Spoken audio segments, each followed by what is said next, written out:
Hi, welcome to this episode of Author Eke. I'm Travis Davis, your host. Tell us your story. Hey, everybody, welcome back to Author Eke. This is Travis, and I have Jane Marie today, and she is going to talk about her new book that pretty interesting. Little talk about Gen Z, but I'm going to let her explain it, introduce herself. So, Jane Marie, take it away. All right, awesome. Thanks, Travis. And thank you so much for creating this platform. Like you said, I am an author and I wrote a book called Screens and the Ego, a meditation on Gen Z. It's a collection of short stories that artistically depict the situations that Gen Z is facing. It's well, one of the driving philosophical ideas behind the book is that mental health culture and vocabulary. Oh, let me back up a little bit. So, Sure. are you familiar with the idea of linguistic determinism? No. Maybe somebody Okay. is. Okay. I'm sure you are, but go ahead and Okay. explain it to us. Love to Yeah, learn. yeah. Yeah. So the idea of linguistic determinism is that the vocabulary that you use to describe whatever you're describing changes the way that you understand what you're saying. And one of the most famous examples of this was something that Malcolm Gladwell talked about. Hmm. Malcolm Gladwell is like a economics guy that talks about weird phenomenon, and he was like, "Hey, why do Mandarin speaking people have such better math scores than the rest of the world?"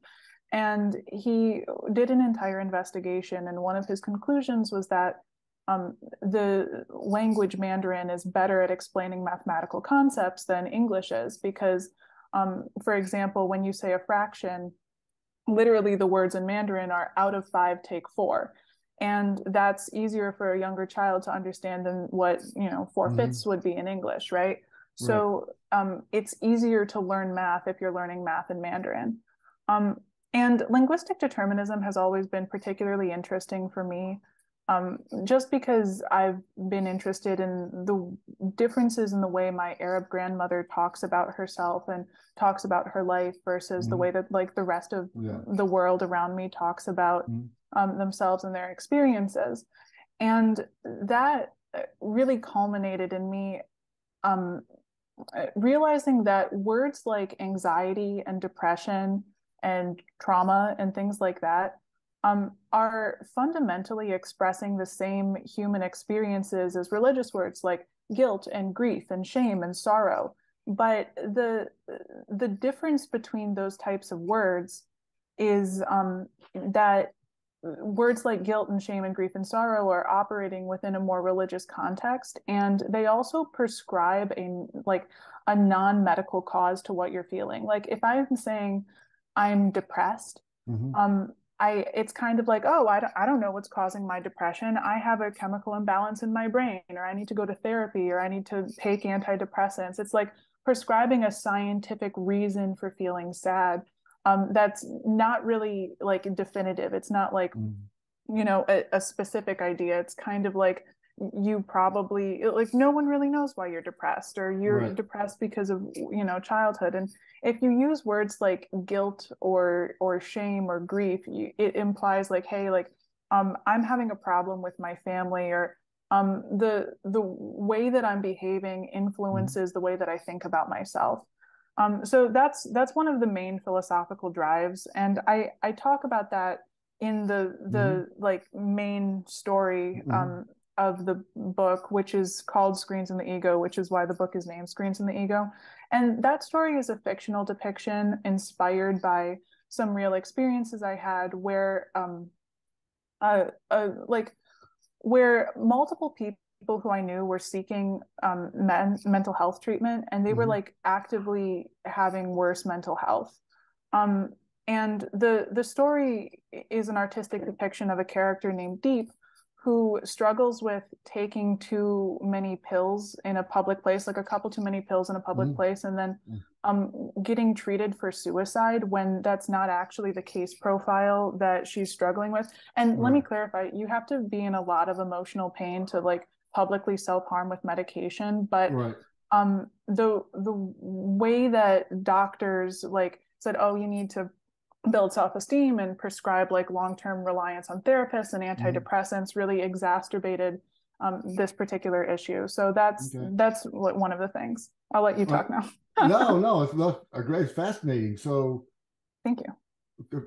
so maybe when the people don't have a spiritual Mm-hmm. upbringing, that they use terms that aren't spiritual, right? Yeah. Because they don't understand what the spiritual word really means, like guilt, Right. or grief, right? Yeah.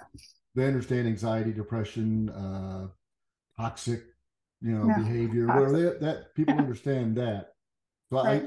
I get that. So what is your background? It's fascinating. Yeah. I've never heard anybody articulate it like you just did. So what's your background?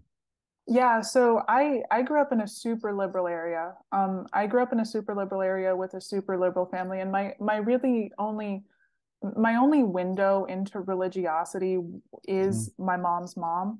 Mm-hmm. And that like is kind of reflective of the fact that like if you're living in the urban Northeast or like Mm-hmm. California, most of the time people are not religious unless they are like, associated with an immigrant group.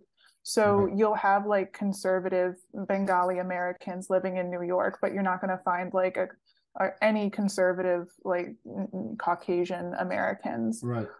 So that's kind of the situation that I was operating in Okay. when I started investigating these ideas. But now that I've grown up, Mm-hmm. I definitely have been more interested in like reclaiming conservatism and being happy that I'm living in this country and things like that. Like I'm actively rejecting a lot of the things that I was taught like in my public school, Right. things like that. So Mm-hmm. yeah. Yeah, I think a lot of people are,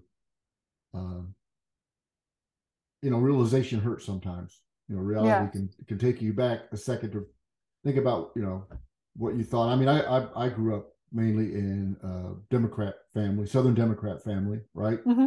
Right. Uh, FDR and Johnson and Kennedy and all that, Mm-hmm. and you evolve over time based on your circumstances and people you meet and things that you do to form your basis for what you believe is right or wrong, or Yeah. patriotic, unpatriotic, and things like that. That's Right. fascinating. So what? So writing a book is like it's not easy. And so why did you write it? What was the catalyst? You just want to get your thoughts out to people to, hey, there's alternatives, or what was Yeah. what was your motivating factor? So I studied literature in college and I was really good at it. I Mm-hmm. really understood what I was reading. Mm-hmm. I developed like a, a significantly higher proficiency than most of the other complet majors in both Spanish and Mm-hmm. Arabic literature. So, I was really doing that and living my life. And then I had wanted to get a PhD. And basically, I didn't know how to connect with my professors enough to get real letters of recommendation. And I didn't do very well on my thesis. And Mm-hmm.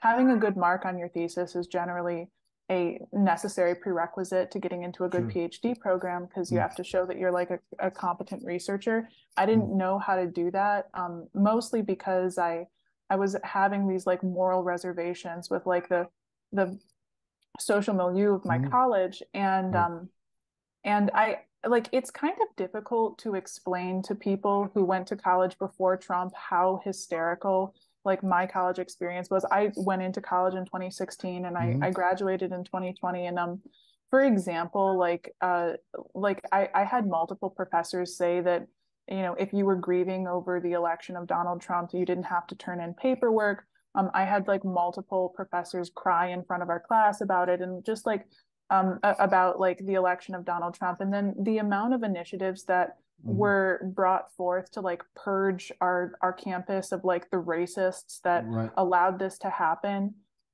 was or like my experience as a resident advisor where like Mm-hmm. my college like handpicked the race of every single person so that every single team of RAs would have Well, at that's least not why one. you go to college. You go to college Yeah. for diversity, to learn to Yeah. to get in uncomfortable situations. Yeah. So when you Yeah. get in real life, that you had to deal with uncomfortable situations Yeah. and different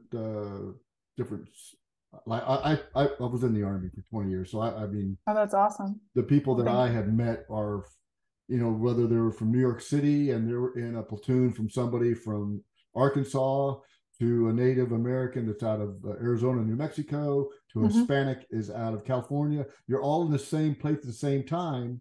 Hmm. There's a saying that says, like, when you talk to like your platoon leader, you go, "Oh, where'd you go to school?" "Oh, I went to West Point," and everything. We start talking. Like, you know what? You went to 4 years of college. You did all this stuff, and right now we're in the exact same spot. Yeah. Yep. Yeah. Right now we're in the exact same That spot. same Yep. spot, doing the Yep. exact same thing.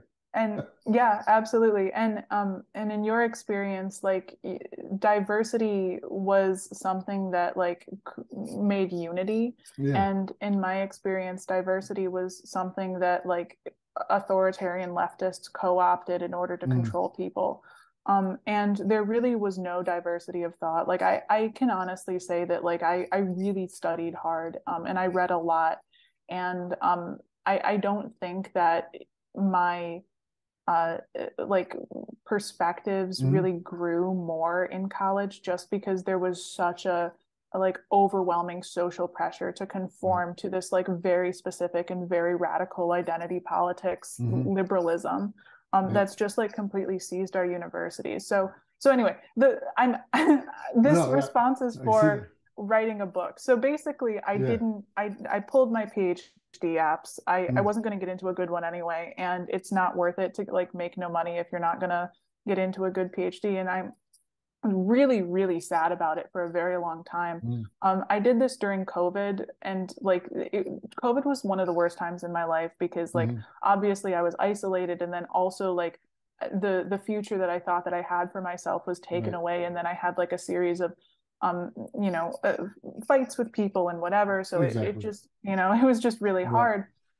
And then out of the ashes of what I thought was my future falling apart, I realized that once I was removed from college, I could start writing these stories without a sense of like shame for believing these things, and I could Somebody like looking shut over up. your shoulder and say, "Oh, you shouldn't write about that. That's not. Ex- You're not conforming to exactly. our. You're not conforming to how we want you to conform when you get out." And from Yep. COVID, for me, I was Yep. like, okay. I mean, Hmm. I am definitely not the most intelligent person walking the face of the earth. But when the Hmm. government told me you need to stay inside and order food and all this, I'm like, and I'm like, oh, I got to do the 180-degree opposite of that. I can't. No, no, no, no. Yeah. I got Yeah. out. Luckily, I live in Texas, so I got Good. out and I started walking because I was going to the gym before that, but they closed the gyms. I mean, Right. why keep Right. people healthy? So I started getting out and walking, and since like May of 2020, since I started tracking, I've walked almost 6,000 miles, so I That's continued it. awesome. So I That's continued, awesome. right? Yeah. And I'm like, yeah, I was in the Army long enough where the government says something. I'm like, that doesn't sound right. So yeah, I'm gonna do the That's opposite and see what awesome. happens. Yeah. So, but I can see Good. as a younger individual, my Hmm. son's probably about the same age as you, Yep. and so he was living in Washington State. Then he moved to Virginia. He was in the Hmm. Army. They got out, and so I could see as a younger person the anxiety that it can cause Hmm. uh, by not being able to be social with people. When that is your time, you want to be Yeah. social. Yeah. That's the time that you want to go out and meet different individuals and have different conversations, talk about the culture. You want to go visit places. You want to go, if you're Arab and Spanish background, I take it, right? Yeah. So Yeah. you want to go to whether it's Egypt or Yeah. Jordan, or what, you want to go visit those places. Yeah. Or for Hispanic, you want to go to Mexico or El Salvador, Guatemala, whatever you want to do. Hmm. Spain, right? Yeah. So I can see And you that. And couldn't. then, but so what you ought to do, you take your book, Hmm. whoever gave you a bad grade in your thesis, you slap it on his desk and say, "Adios, muchacho." You know, Yeah. Yeah. That's make a. I mean, I quit high school. That's what I do. I do. yeah, yeah, absolutely. I mean, it is kind of like an eternal, like, you know what, it didn't stop me type thing. It's a motivating factor. Yeah, You turn something negative into a motivation, yeah, I did. and You for a know young what? person your age, good for you. Thank you. Thank you so Yes. much. Yes. Yeah. Honestly, not going into a PhD program was probably one of the best things that ever happened to me, because I really found creative freedom by just being a freelance writer. And if I had gone into a PhD program, I wouldn't have had freedom to decide who I want to read, how I want to write. If like I wouldn't have been paid well, and it's just I would have been like in school literally until I was 30. And now that I have this, like I have defiance, and I have a series of people who are letting me say what I really think. And I think that my book actually can, like, if you are a person who grew up in secular liberal America and you read my book, I think that it will help you like make sense of things, and like order yourself around, like, oh, this is why it's important to, you know, for one of the things that I say in my book, which is something that my grandma explained to me, is that um, a lot of times when people feel depressed and don't like themselves, you don't respect yourself if you don't act like a respectable person. And that's logical. If you don't act like a respectable person, then you shouldn't have good self-esteem. But you can develop a real sense of self-respect by being a human being that other like that's posture their heart in service to others, and that like follows through on their promises. And if you like get up in the morning and you like do your best to not get angry at the people who are tempting you, or whatever you do, then you can go to bed at night saying, like, actually I did try my best. And it, instead of like building a fake sense of self-esteem based on like vapid affirmations, you can actually build a real sense of self-respect based on what you did. And that's something that all Abrahamic faiths have been teaching people for a while. Like the way you behave, God cares about the way you behave, and the fate of your eternal soul is determined by your behavior. And like in secular liberal America, we've completely divorced the idea from like self-esteem and morality. Like they're completely separate things. And because of that, people don't know why they hate themselves. Like I know why you don't like yourself. It's because you don't act like a respectable person. So yeah, I mean, then you wonder why people aren't congregating around you, right? Or want you, or alienating you, and you can't figure out why. Like when I was in sales for a long time, and you get your initial meeting and everything, and I always said, if I'm going to go ask you for $1,000,000, I've got to look and act like I've already gotten somebody else's $1,000,000. Yeah. I can't go in there and you think that this is my first time I'm ever asking for money from something I'm selling, right? So you've got to be able to project yourself. So that's inner confidence that you've got to have, and you got to be able to exude that, right? Yeah. And it's not being flamboyant or boisterous or obnoxious. It's self-worth. Yeah. You've got to have self-worth, and how you get that is believing in yourself, and knowing that if you want to do something, at least attempt it. Right. Yeah. Absolutely. That is so true. Yep. So how long did it take you to write your book? I wrote my first story in the book back in 2018 for a writing class. Okay. I wrote Screens in the Ego over the course of about a month in the summer of 2022. Screens in the Ego, the story, after which the book is named. And then I wrote My Brother the Fanatic over the course of about a year and a half.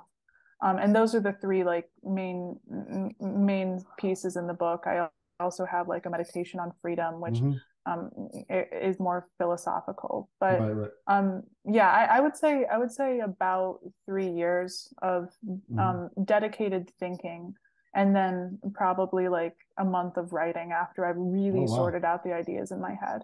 Oh, cool. So do you outline? Yeah, I do outline. Yeah. I can't.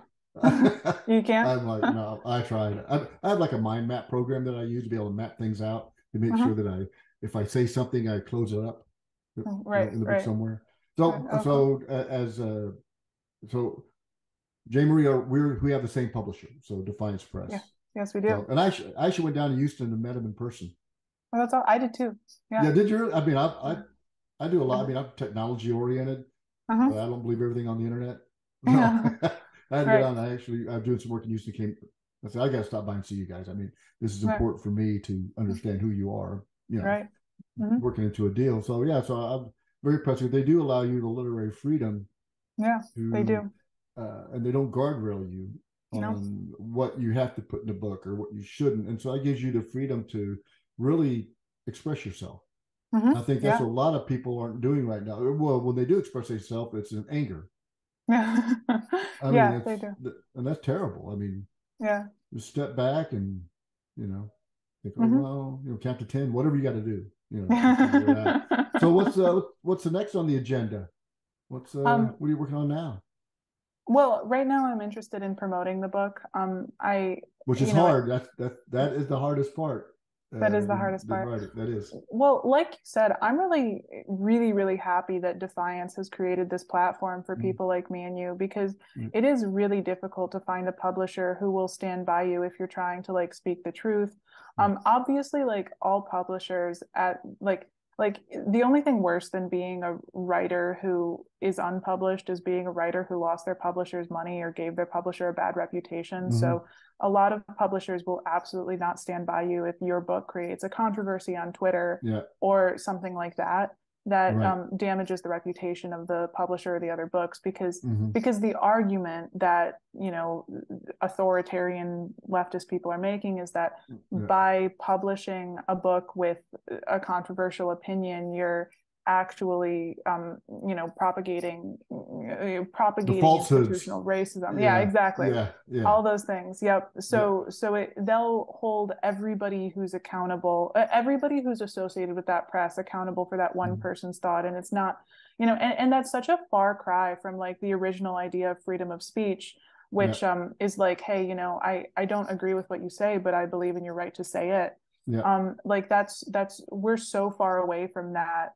And like culturally we're far away from that, and it's taking like Mm-hmm. individual resistance movements like Defiance Press to be like, Yeah. you know what, like, maybe you and I don't agree on something, but like I Right. absolutely believe in your right to write your book. And I Exactly. would assume that you think that about me too. So Yeah. Yeah. Exactly. Yeah. That's yeah. what I found it in genuine, Mm-hmm. and certain values that I kind of like, Yeah. that I that I think don't that you force and on anybody, but I it's just that I yeah. like. Yeah. Well, I think that you and I agree on a lot of Yeah. stuff too. But Yeah. like in the event that we disagreed, we would still believe in freedom of speech as a tenet above Of like course. other, right. You're right. And I, that's something like freedom of speech is under attack, and Defiance is like a giant yeah. giant like barrier that they're gonna have to cross because Yeah. I agree. I mean, I'm all for you know Constitution, Declaration of Independence, all the amendments, yeah.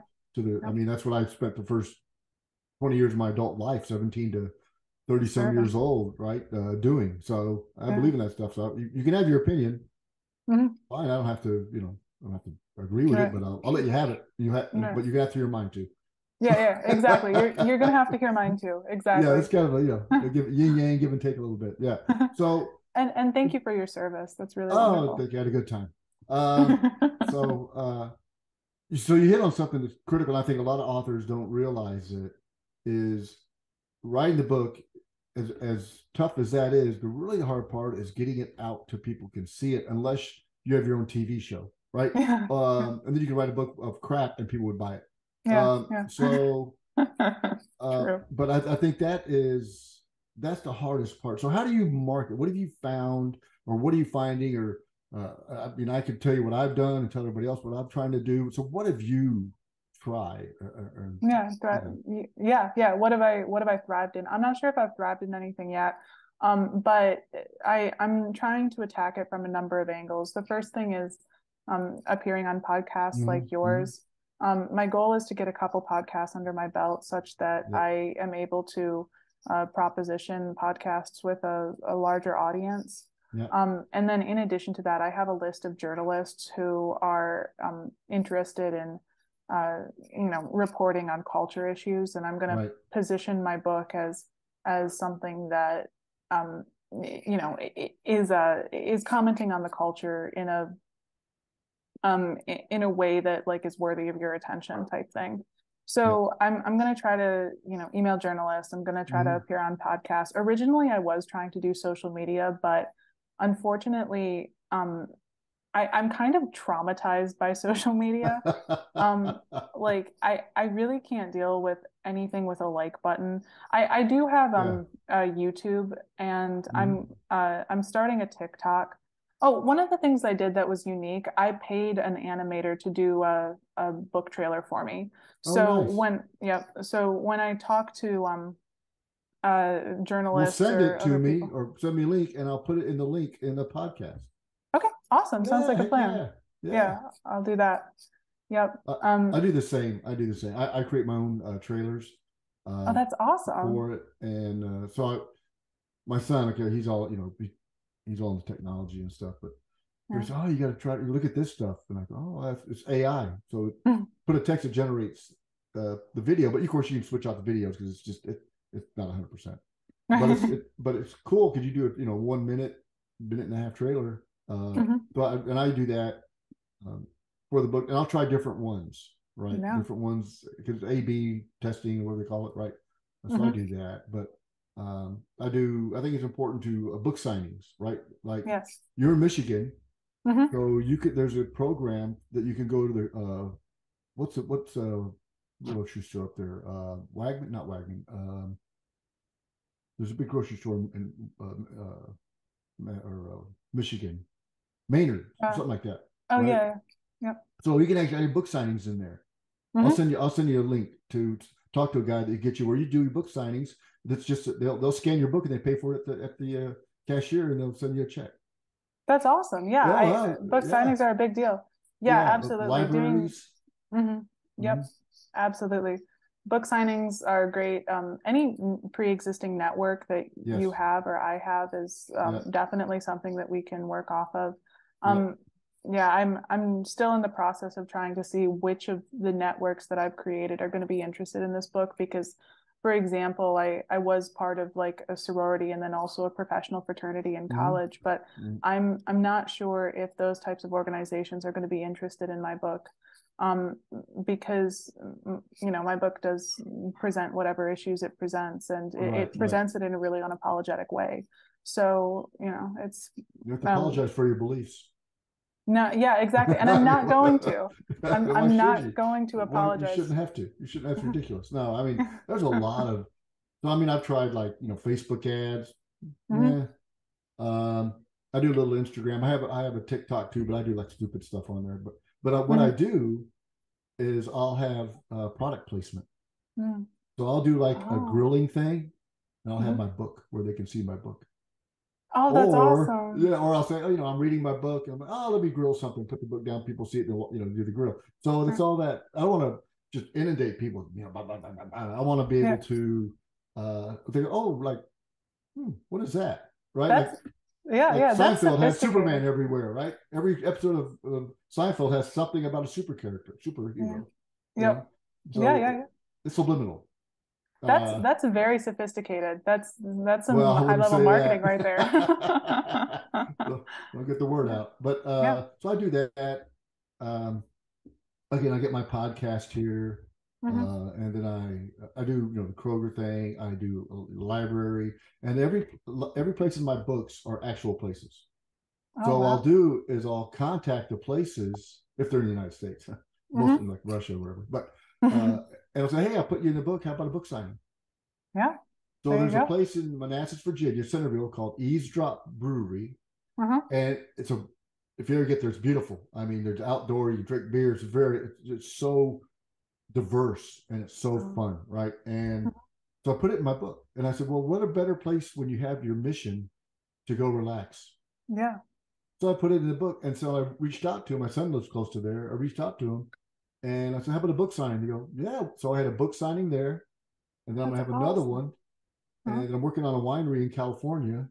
So it just you got to get the name out because today, I mean, I don't know how many books are published every month on Amazon, but it's a Yeah. lot. So That's true. yeah, so what would you give any young artist? Hmm. Writing's an art. What would Hmm. you what would you kind of advice would you say to somebody who said, I got an idea, but I don't know.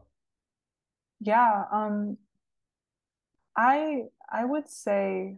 one, I let me first comment on the fact that you use real locations in your book. That's super cool. I love that. That's super interesting, because if someone gets really interested in your book, then they can go to the location and feel like, and feel like Part of they're the in the team. book. Yeah, Yeah, yeah, yeah. yeah. That's super cool. Um, so in terms of other artists, so yeah, one of the things that I've had to reconcile with, by the way, like I'm comparing this not to like being an influencer, but to what I would have done if I had gone into a PhD program, and absolutely no one reads academic papers except other academics. So the most success I've had is, pre-existing people in my writing community who are interested in, writing books, and I've provided like a lot of workshopping help for them and their ideas. So in return, they're going to write a review of my book, or something like that.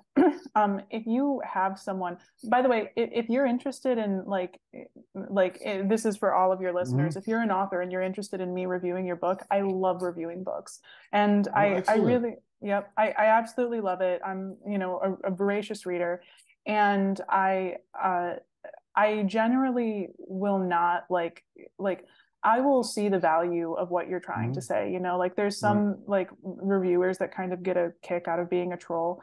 And I like That's funny, I'm but it's right. not. Yeah, it is.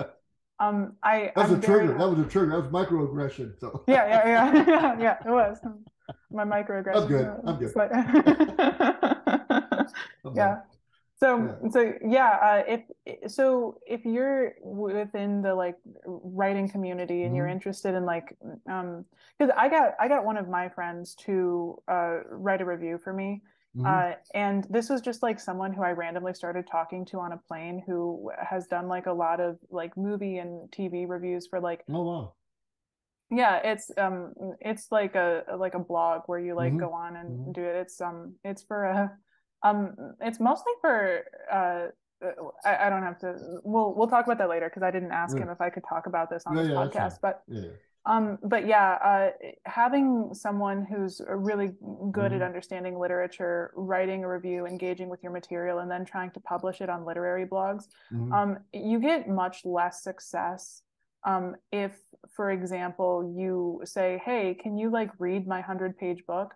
But if you get someone, a professional connection who's working within literature to read your book, engage with it, write a 1,000-word review, and then say, hey, magazine which reviews books, I have a review for this person's, book, and I'm, and also like you have to know how to review books, because when you review books, you have to like say positive things and then also say some negative things, and go back and forth. So if you can get people to write reviews, then you can try to leverage those magazines and blogs and book reviews that allow you to submit. Yeah, that's interesting. I do. So what I'm going to start doing on the 16th of June is I'm going to start doing a monthly newsletter. Oh, cool. Because what I did in my books, I created a team, and that team has a persona on the internet of their own. And so they're going to come out with a monthly newsletter. So I'm thinking I would like to include you in a section for writing, because I don't know how to write. So writing tips. Yeah. And then that get your name out, link you. I would love to do that. Yeah. So where can people get a hold of you now? I mean, your book I know is on Amazon. Yeah. They can. The book is gonna drop on Amazon July 11th. They can reach me at my website, janemarieauret.com. I also have a professional email, auretstudios@protonmail.com. That's public, and I check it pretty frequently. So if you're interested in getting a book review or a signing, I love helping authors, especially authors that are interested in bringing a new idea that other people have tried to shame or silence. But I'm particularly interested in that. But I do have something for the listeners. I don't have anything for, but for the people viewing on video, that I'm going to show you the cover of her book that's going to be released in just a month, less than a month. 1 month. Yep. All right, so everybody close your eyes. Right here, folks. This is it. That is it. This is it right here. Look at that beautiful cover. And is that not a Gen Z? Yep. That's the cover. You guys on audio, you're missing a beautiful cover, but you can get it on Amazon here in about a month. Yep. So yeah, so that's great. I mean, I like when I talk to people like you, I know there's a future for America, and I know it's not what you see on TV all the time, right? So that's good. That's good. So, and I think that's even proliferating to folks as they, kind of get out of the blinders or the blindfold and talk to folks like you. I mean, me, they're not going to listen to. But folks like you, and so I think that's important. But really proud that you sat down, you wrote a book. It's not easily accomplishment. Evidently, you're skilled in literary and writing and stuff. So that's great. And you put it to use, your college education. Yay! I mean, good. Thank you so much. Parents should be proud of you. Thank you. Yeah, thank you so much. So, is there any questions for me, Anne-Marie, or anything? I mean, yeah, I mean, well, first, when I talk to people like you, I'm always really, happy that there's still people who are interested in fighting these same fights, and that there is an entire culture and community of people who are interested in preserving things like freedom of speech. And my biggest question for you is when I get to review your book. So that's I'm gonna have to send you one. Yeah, please do. I got a couple. Okay. So I just started writing in March of 2022. And I've got 2 books out, and I'm writing my 3rd now. Wow. And they're thrillers, suspense, espionage, total fiction. I have to tell people they're fiction. I mean, which means that good fiction. You got to tell them it's fiction. Right. I think it's real. So that's good. Yeah, I'll send you some, but we'll get off here, and I'll get your contact information, your address up, and send you a book, signed book and stuff. So no, I think it's great. So I want to thank you for taking the time. I know you're busy, but I really want to appreciate it. And folks, when the book comes out, I'll do a social media blast of it. Let you guys go out there and check it out. Podcast here to be in a couple of weeks. We'll try to almost link it, I think, with your book launch. Okay. Which may be really cool. That would be really cool. Yeah. That would be fantastic. We can do that. And so, I want to thank you very much for taking the time to that Author Ecke, which, by the way, is German for corner. Author corner. Okay, cool. Awesome. Yeah, I've never taken German. That's super cool. Good for you. I speak German. It's hard to come up with names these days. Everything's taken, so you got to come up with something like, oh, what is this? Then people are like, what does that mean? Oh my goodness.